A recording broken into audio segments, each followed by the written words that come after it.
Hello,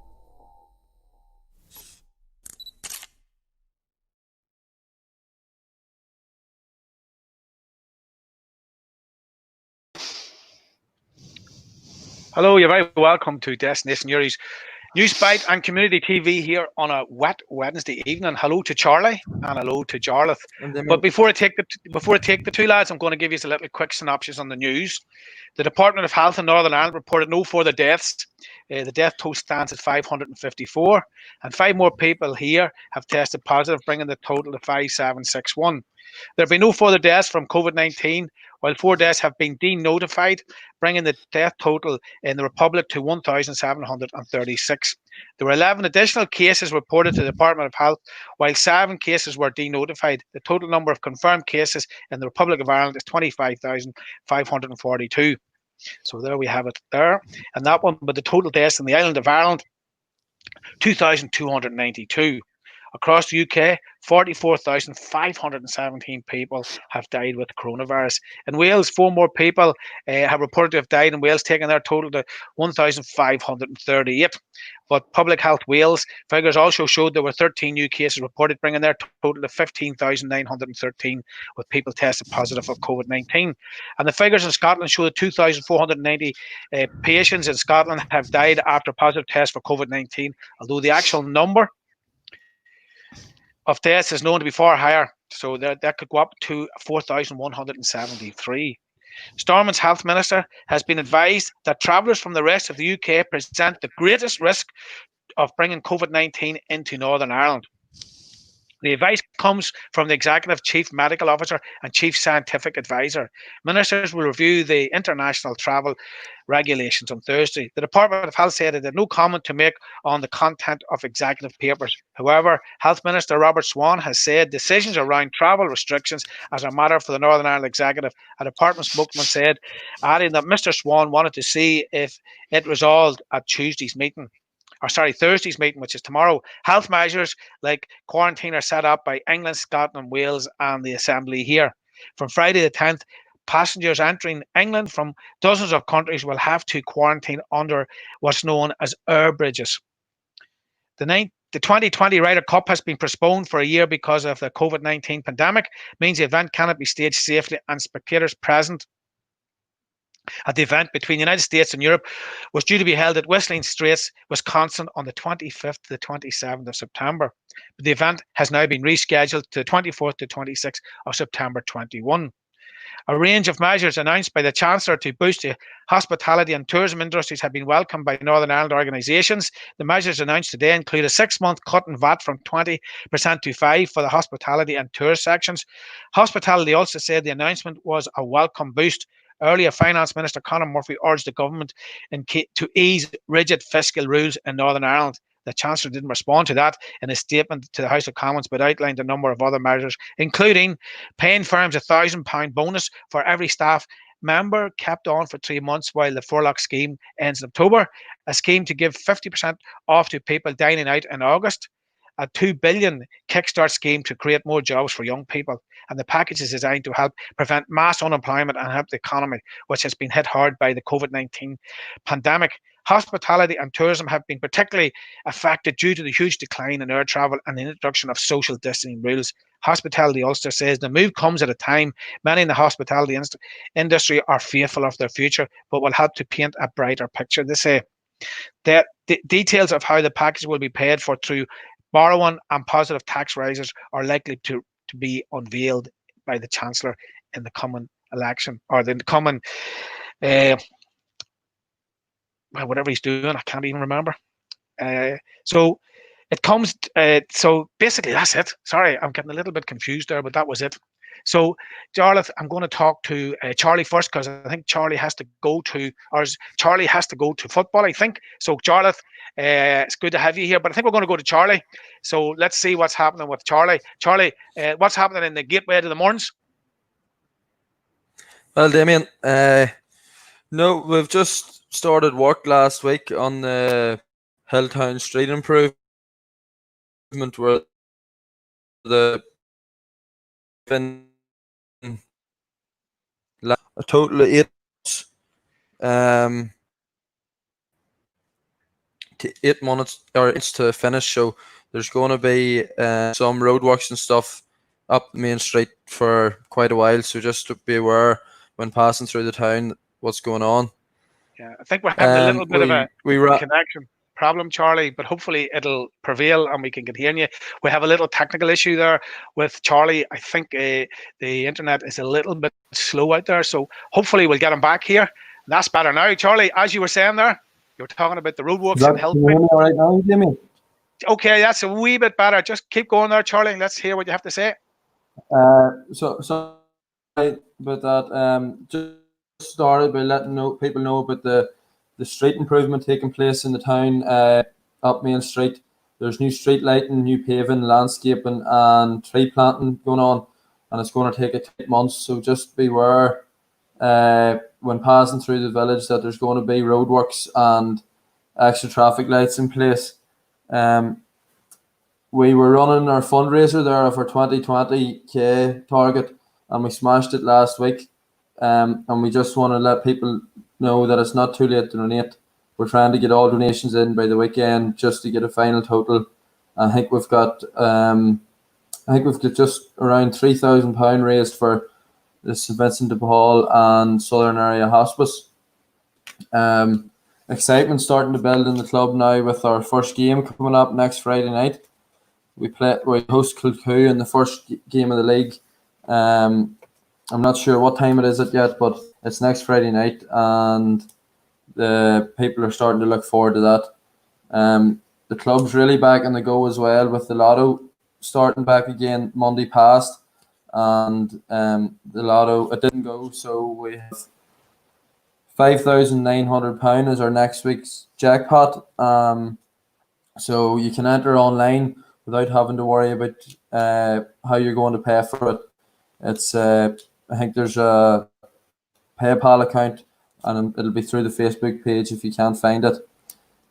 Just another reminder for people coming down to the club that anybody who wants to enter the club, committee member, player, mentor, parent, that they have to fill out a questionnaire, and they just simply resubmit it every time they go down to the field, or else they won't be able to get access onto the premises.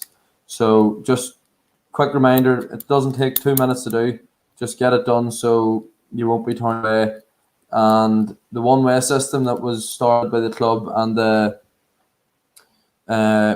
sanitising stations is going really well. And just remind people to walk on the left, and as they enter the main field, enter by the club rooms and exit under the scoreboard.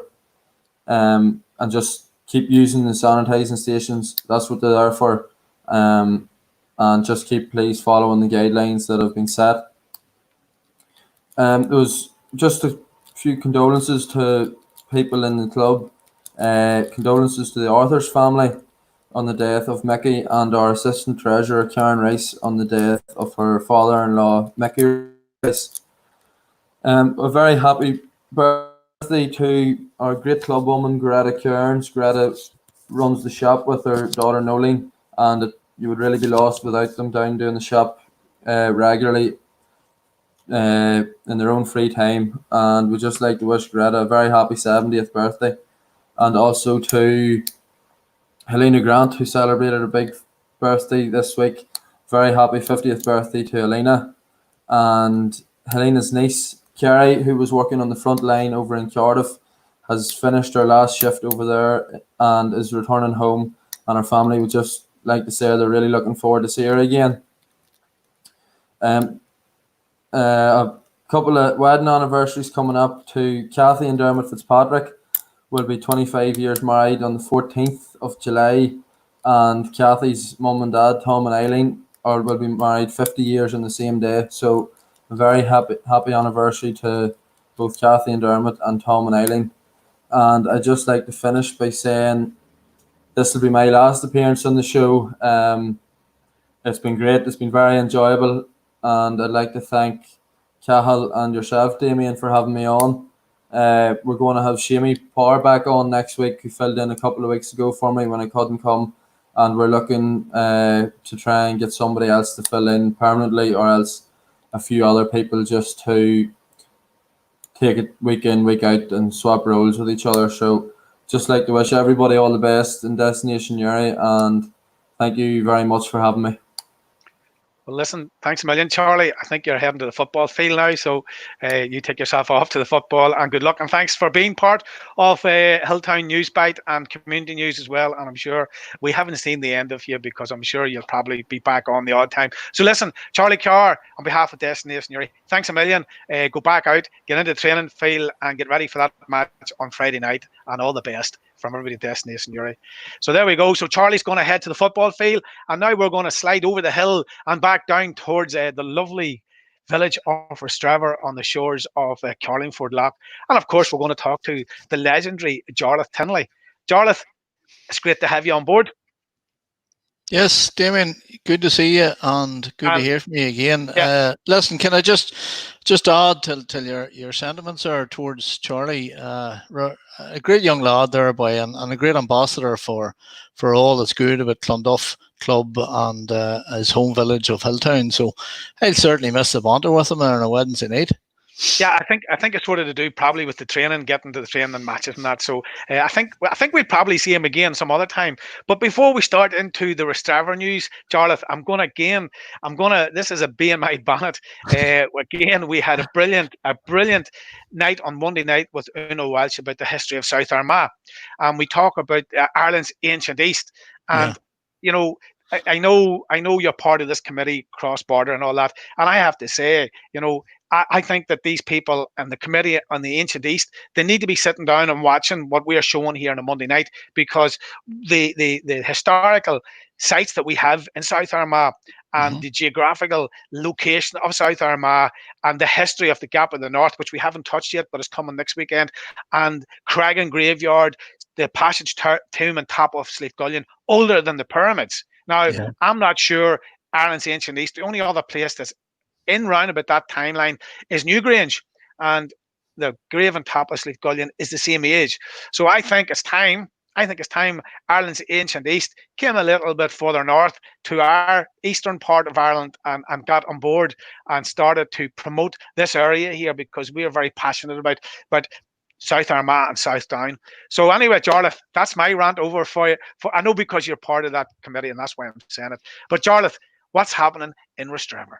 Yeah, well, first story this week, Damien, is this morning the new solar-powered speed sign went live on the Kilbrony Road. The bane of everybody's life throughout the country is particularly in the rural areas, right throughout our district, right throughout the island, is speeding. And I mean, like everybody wants these. Everybody wants these signs. Everybody wants mitigation and speed reduction measures put in place. Unfortunately, we are always at the mercy of what somebody else can do, particularly road service and the PSNA. But in this instance, Damien, that sign you're looking at was a joint initiative with the PCSP and the road service. So the local police were involved in this as well. And this is a pilot project, and the PCSP have installed one in each of the 7 DEAs throughout our council district. And they're going to be in for in place there for 8 to 9 months, because statistically it has been proven that, you know, if they become a permanent fixture, it loses its effectiveness. And they're an expensive piece of kit, and the PCSP no doubt would love to have these on every street in the land. But what I can tell you is this, that the PCSP are making available grants to community groups throughout our council district that will contribute £2,000 of the approximate cost of these things, which is £3,500, towards the purchase by the community groups for their own areas. Now, what I'm led to believe, Damien, is that the police and the road service encourage the provision of these signs. So I would certainly encourage community groups everywhere, as we know, right throughout Southdown, South Armagh, and people may not be aware that, you know, it's the monetary issue aside, the provision and installation of these signs is actually encouraged, and it's not too hard, and there's not too many statutory hurdles to jump over to get them. So I would encourage community groups to get on to our PCSP manager if they would be interested, or indeed contact myself directly or any other councillor, and we can direct them to further information. Now, did you want to come back there, Damien? Yeah, I think Jarlath, I think they may be installed in Mike, because you know there's serious issues about the crossroads in Mike coming from Camla and then coming from Fort Kildrum direction towards Newry. At that crossroads, there's always accidents there, and I firmly believe that this has been set up in Mike as well. So it is a good initiative, but the only thing is you probably need to clip that hedge a wee bit there on top of the second. Listen, it's I have to tell you, it's the first thing I noticed, and I got a couple of calls today, and people were saying to me, you know, you're right on top of that thing before you can see it, and I said, listen, that's a work in progress. You know, the foliage will be trimmed back. I think what you say is right. I mean, you know, people do tend to speed, and we're all guilty of it, to be fair, driving through areas where we shouldn't be going fast at all. But I think these will definitely, because if you're coming up and you see what the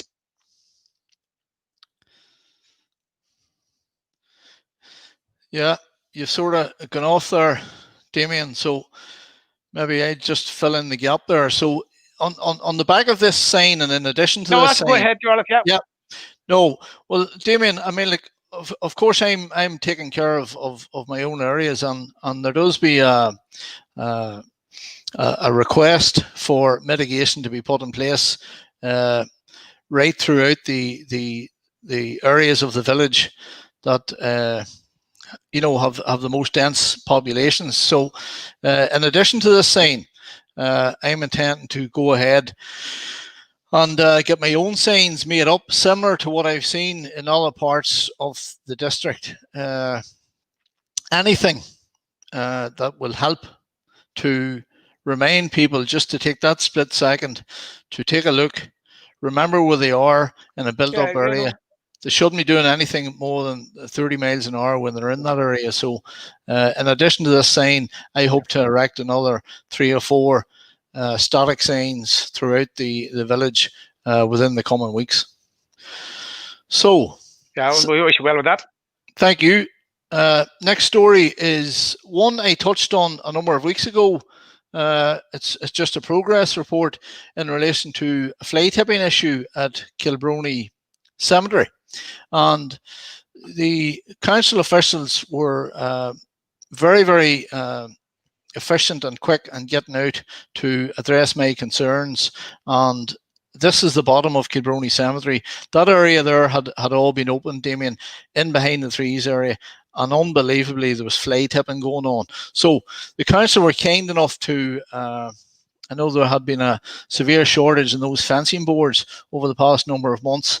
But the fence is now complete. The gate is on, and it sort of has. They've just made a temporary compound there as well. But hopefully that will deter any future attempts at fly tipping, because and also provide a compound type structure for the council to use. So my thanks to the council for their efficient action on this.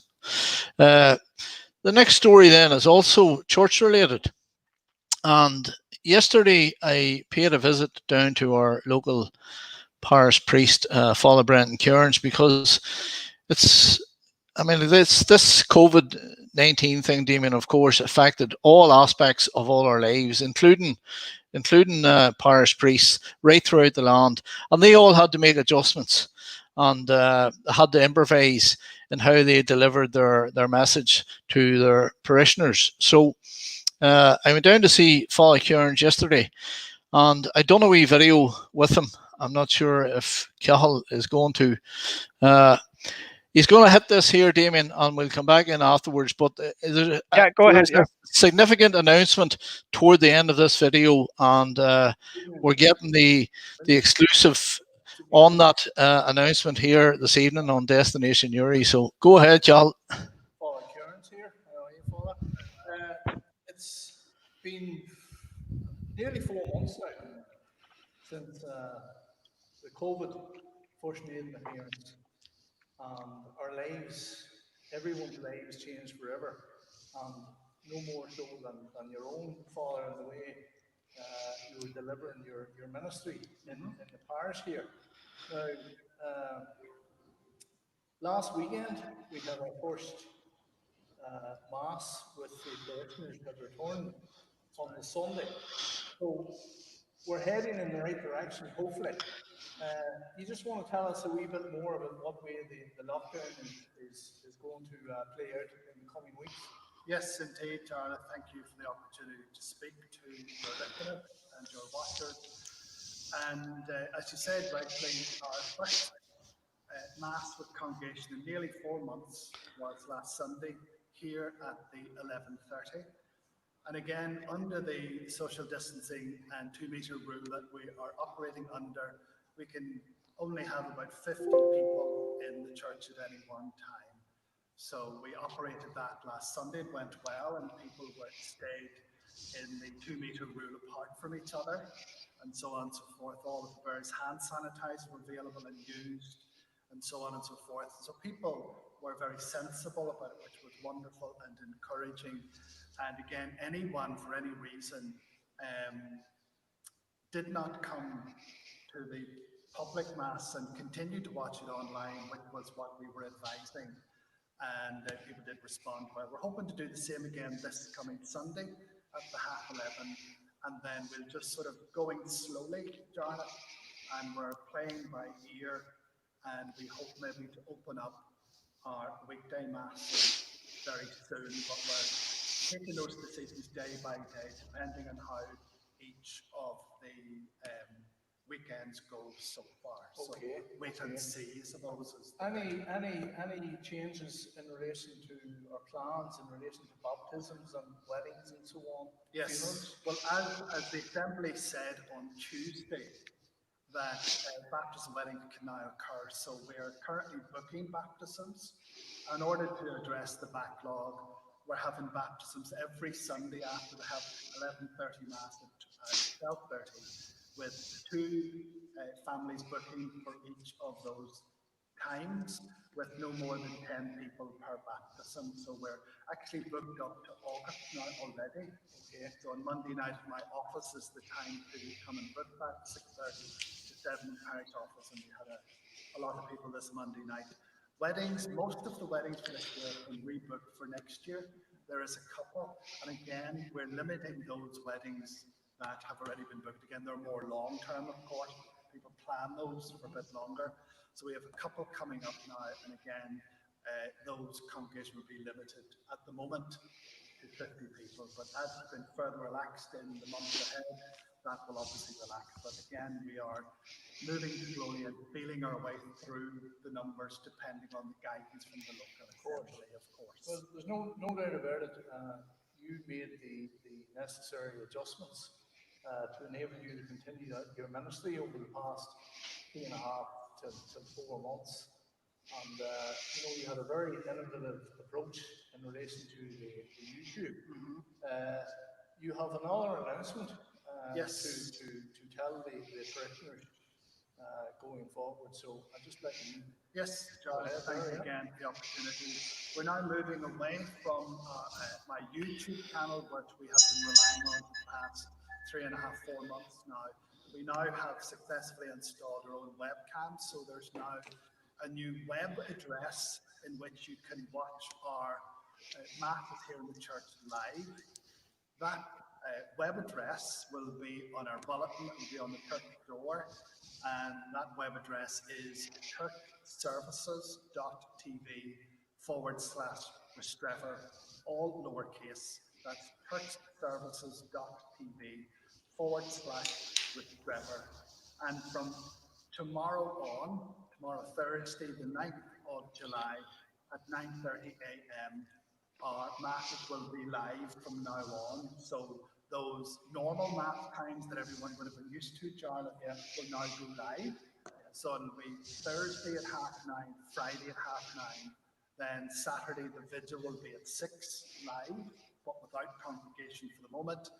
And then the Sunday morning will be 11:30 live with congregation limited to 50 people and continuing on and so on and so forth. All of those will be recorded because people got used to watching Mass when it suits them. Yes. So going back to the specified time will take a couple of days or weeks for people to get through. So they'll be recorded as well for the moment, just to make it nice and easy. That's churchservices.tv/Rostrevor. And Father, I know you'll not mind me saying, a bit like running water and electricity, this technology has got to us eventually. Yes. Yes. I do know, I can't tell you from personal experience because it has been said to me, things like the webcam are very, very important, particularly to the diaspora. Sure. People who cannot get home for different occasions and different events. And of course, your YouTube services were very much appreciated and were very successful, and there's, many. At that, Cathal, can you hear me? All right, Damien, yeah? Yeah, I can hear you, Jarlath. Yeah. All right. No, listen. Well, I know that was a wee bit drawn out there. I had give Cathal the permission to edit that as he seen fit, but he obviously was too busy. He was too busy today. So I sort of think, Jarlath, to be fair, I think Yeah. it's a great thing that people can see, yeah. the services. Absolutely. Well, listen. The thing is this. There's a lot of parishes now throughout the country that are doing the webcam, and Father Kearns was actually telling me yesterday that he was in a meeting with the Archbishop Martin and some of his other clerical colleagues, and he was saying that the stats and the numbers that are coming in from all these different platforms where masses were being broadcast have been incredible, right? And the way there's people, Damien, sit and actually do this research and go through these statistics, and they go through these the age demographics and all that.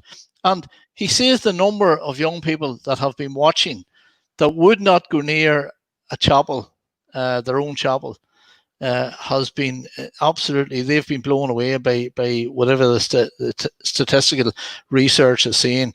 So anyway, I'm not sure how many exclusives you get, Damien, on Destination Newry TV, but there's one for you tonight. So Jarlath, yeah, it's always good to get any exclusive. We've had a couple all right during this pandemic, and that's a lovely one there tonight from Rostrevor. So I wish the people in Rostrevor the very best, because look, when people can tune in to watch the service, and I think then if there's, like, say there's a funeral or a wedding or something, and they can request that actually to be taped and to be kept for them, and that's important. I think that might be one of the things that you need to do, because I know from your own point of view, there was a service I was at, and I thought it was being sort of streamed, and it was being kept, but it wasn't, and we lost it. But it's a lovely thing, and it's a great thing to hear that the young people are tuning in and watching Mass. And maybe that's something for the clergy to look at and say, well, okay, if we can get these young people online to watch us, how can we maybe get them actually into the building? But it's a great start, and long may it continue. Absolutely, yeah. And we'll leave that issue. We'll park it there, Damien. Now, a few congratulations to offer up. Firstly, Tara Franklin. Tara is a young lady from Killowen and a former pupil of Our Lady School, and that's her picture there with her mum Roisin, dad Joe, and sister Aisling.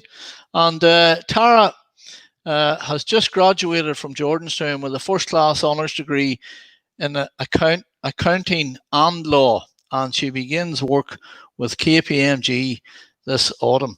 And also my congratulations to Tara's cousin, Kieran Tinnelly. Now, I know Tinnelly is obviously a name related and known primarily as a Rostrevor name, but Kieran is actually a Ballyholden lad. And Kieran, my congratulations to him. He has earned a 2-1 from the University of Ulster in quantity surveying and commercial management. So many congratulations to Tara and Kieran. It's a proud moment for them and a very proud moment for their families. Move on to the birthdays today. The couple of local birthdays. First up is actually a man that was in that photograph with me standing at the speed sign, Conor Fagan. Now, Conor is a soccer player of some renown locally, Damien, and I think Cahill may have a short video of one of his more spectacular goals. So here we go.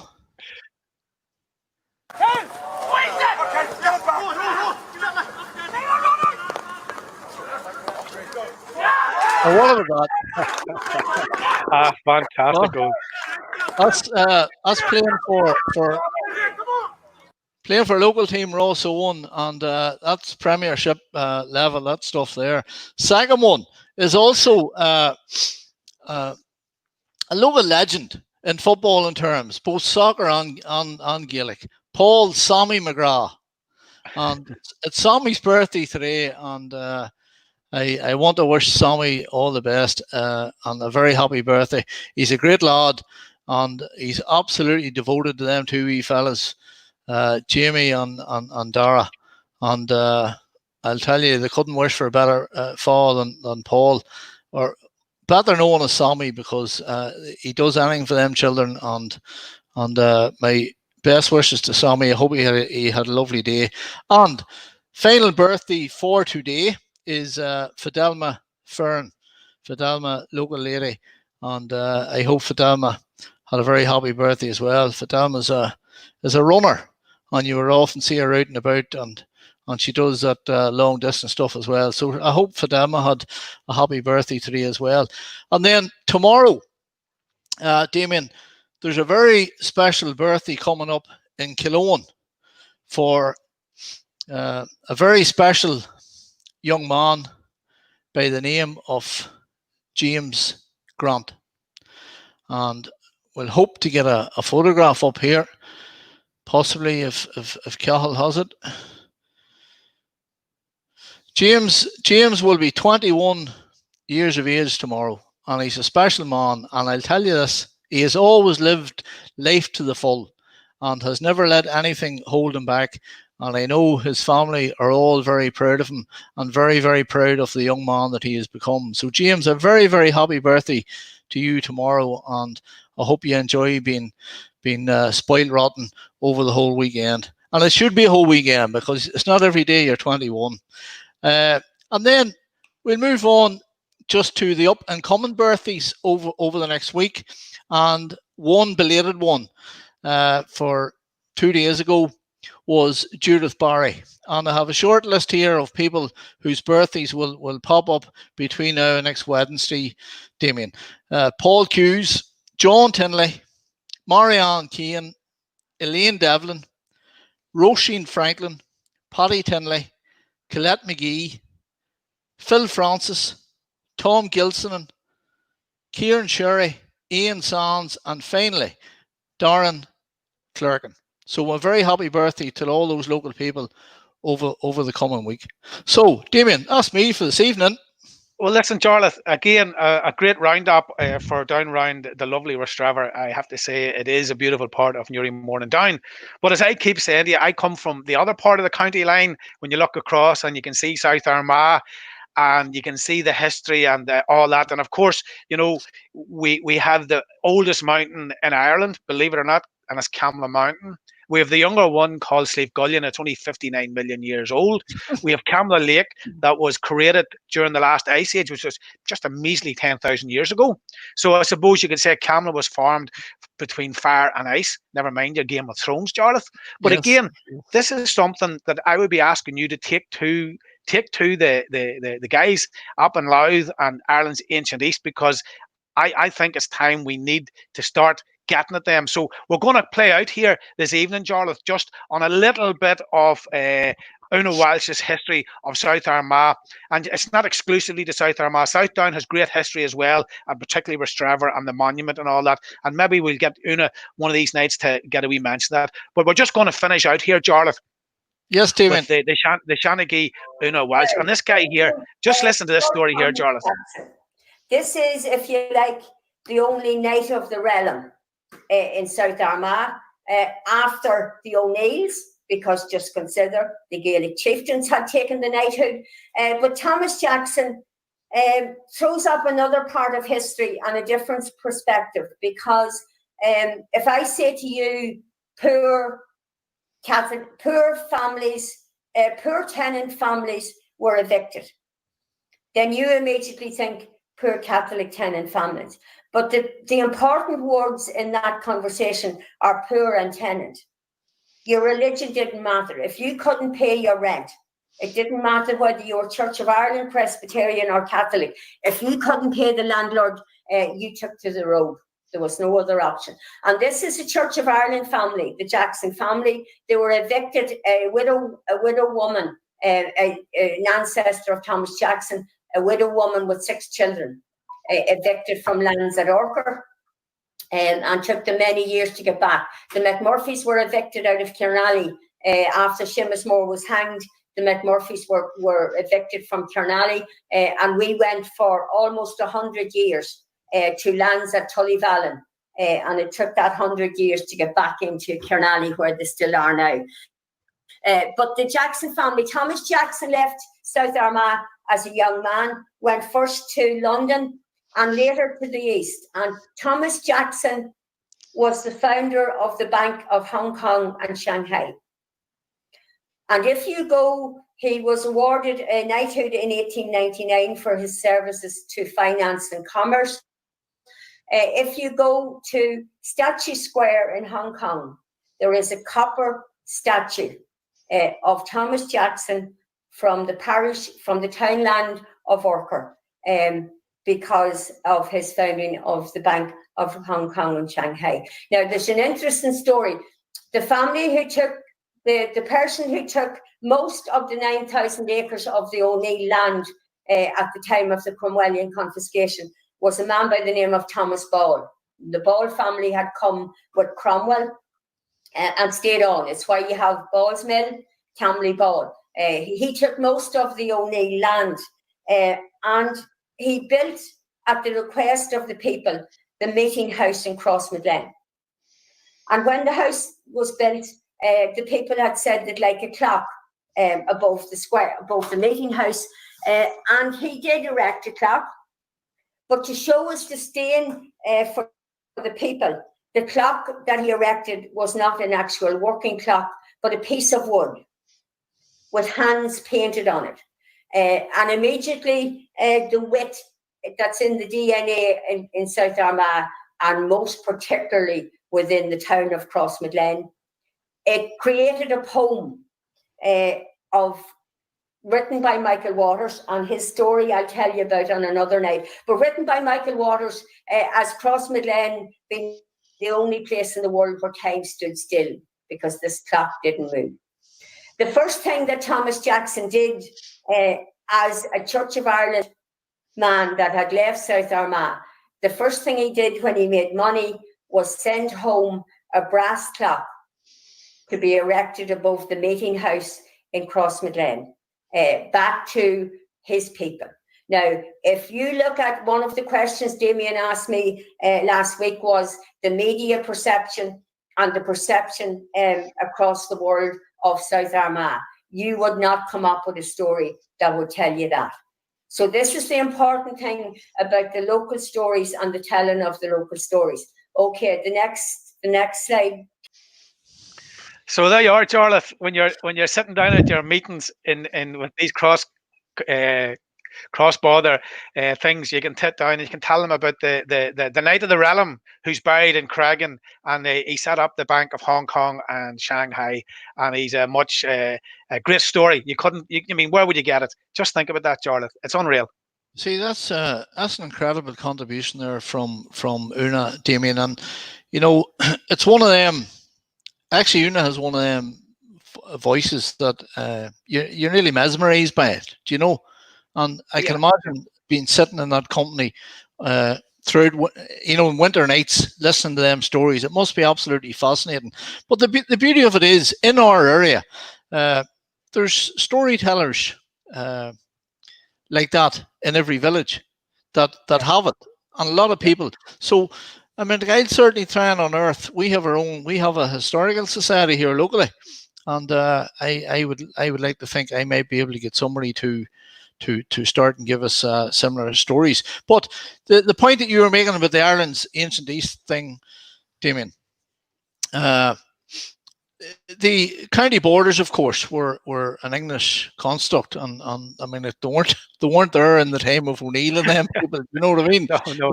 It was Southeast Ulster, and I have no doubt that the whole Carlingford Peninsula and South Down and South Armagh was all regarded as one area. And I'll give you a short example as to why that would have been the case. 1907, there was a bit of upheaval going on at this time of year with marches and whatnot, and rumor had it that Rostrevor Chapel was going to be on the receiving end of a loyalist attack or whatever. An Orangemen's attack was probably a more accurate thing, and a squad or a couple of boatloads of men rode the whole way from Dundalk till man the barricades to protect Rostrevor Chapel. And Rostrevor Chapel, the people of Rostrevor then, in the years after that, the actual event that they were coming to defend against never occurred, but the rumour factory had got as far as Dundalk, and the people of Rostrevor then presented a painting of the chapel to the people of Dundalk, and to this day it sits when you go in through the door of Dundalk Town Hall. There's a painting and a small plaque with an inscription as to what it's about on the right hand side as soon as you get through the door. So I mean, like, imagine rowing from Dundalk. I mean, like, they wouldn't people would hardly row to Meath now from Rostrevor. You know what I mean? But Jarlath, what you have told me there again, these are little snippets of history that have been buried that have been buried. And with us speaking about this tonight, there will be a lot of people say, "Gosh, I didn't know that." And then other people will start asking questions. And this is what Una says. And I suppose from what she does and her whole thing is that it just creates conversation all the time. And I have to think, and I have to say that what Una is doing in South Armagh is phenomenal. She has a great way of talking. She's a great shanachie. She has the ability to draw you in. And the response that we're getting right across the world from this is phenomenal. And Destination Newry are delighted to be part of this, Jarlath. And just, because I'm speaking to you because I know you're involved in this cross-border committee and all that. And I would be saying if we could get their attention, we could maybe be sending them the link here, and we could be asking them to sit in this and think about this, because South Armagh, I believe, has more historical sites than any other county in Ireland. It's got the highest grave in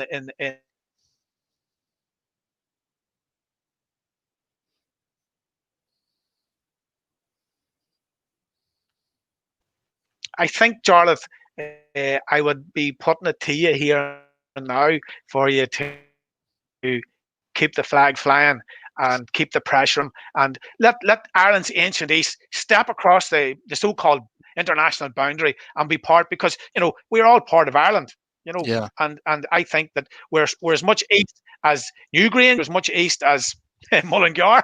Yeah. You know what I mean? So Oh, you couldn't write that down, like, you no, know. I know. And I guarantee you, if you did speak to these guys about Camla Mountain and Slieve Gullion and how the rings was formed around Slieve Gullion, they just wouldn't know about it, you I know. know. And I know. I think what we're doing here in Destination Newry is we're just bringing people's attention to it, and we hope that the message goes out. And people then start to look at it, because you know we travel to Kerry, we go to the Giant's Causeway, we go to Newgrange and all that, and look at what we have on our own doorstep. I And know. I would be saying that's something to be proud of, and we just hope that good sense prevails and people see us, because the way things is going now, people may not be going on holidays internationally, so why not come? Why not come to South Armagh and South Down and see the lovely areas that we have here, and look at it and appreciate it, and give our communities their few pound as well. And that's how I would look at it. And I think what Destination Newry is doing here, and what yourself is doing here, you're telling us about Rostrevor, the boys are telling us about Hilltown and all the other areas, and people starting to say, gosh, we didn't know about this. But now Yeah. they're starting to realise there is a big story out there. So Jarlath, I'm going to leave the final word to you, because you're the Rostrevor man and you're getting the signs up and you're getting the traffic slowed down. But I'm going to leave the final word to the man from Rostrevor, Jarlath Tinley. Well, no, Damien, it was great to be joining you again this week. I really enjoy this Wednesday night stuff now, and people are coming to me all the time with more and more information. I hope to try and organise a weekly slot with the Sembronas Club going forward with their PRO. So we're just going to try and finalise something there and get a weekly contribution there, because it's okay me referencing different issues, but you know, there's always the fear that you leave something out. So we maybe get that, try and get that up and running for next week. But this outlay, Damien, is there's, you know, it has the chance to grow into into something really special. And I mean, like, the work that yourself and Cahill are doing to promote the area and fire the resources in it, you really have to be commended, because what's going on there every night is incredible. And it's all small steps. I mean, like, you know, every mighty oak grows out of a small acorn. But we're on the right road. So I'll join you again next week, God willing, and I hope you have a nice weekend. Well, Damien? Jarlath, again, it's always good. And of course, Richie Reynolds coming in, a good connection to Carrickcroppen as well. So looking forward to Richie telling us all about Sembronas. So Jarlath, thanks a million. It's always good to hear from you. And we'll do this all again next Wednesday. So thanks to everybody for tuning in. Yeah, thanks to everybody for tuning in tonight.